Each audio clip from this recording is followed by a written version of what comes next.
February 4, 2024, isang lalaki ang nag-add kay Joanna sa kanyang social media account.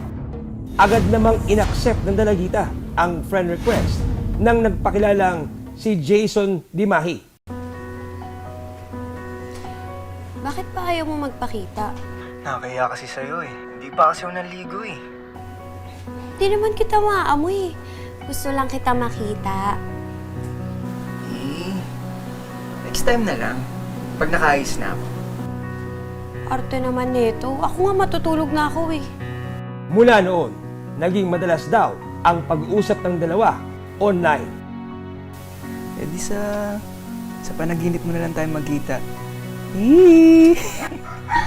Ang corny mo, no? Ang jonog sa kabad trip. Ito naman, joke lang eh. Sabi na sa kanya yung kapatid niya, yung mayroon kang video call, no? Sabi niya, wala. Sino yung kausap mo? Pero pag tingin yung kapatid niya yung cellphone niya, mayroon. Sino yan? Tay. Pero hindi raw nagpapakita ng muka si Jason sa tuwing magka-video call sila ni Joanna. Tama na yan. Matulog ka na. Sige na, Jason. Good night. Ang bata-bata mo pa, Joanna. Kung sino-sino kinakausap mo. Tay, wala naman po ako masamang ginagawa. Hindi naman yun ang punto ko, anak. Maraming masasamang loob ngayon. Baka may masama pang mangyari sa'yo. Sorry, Tay.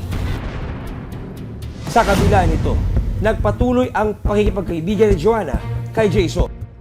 Hanggang niyaya ni Jason si Joanna na makipag-meet up. Ayoko na makipag-usap sa'yo. Hindi ka naman nagpapakita sa cam. Sige, ganito na lang. Magkita na lang tayo mamaya sa personal. Saan? Doon sa Lantaw Banod. Kape tayo. Mga anong oras?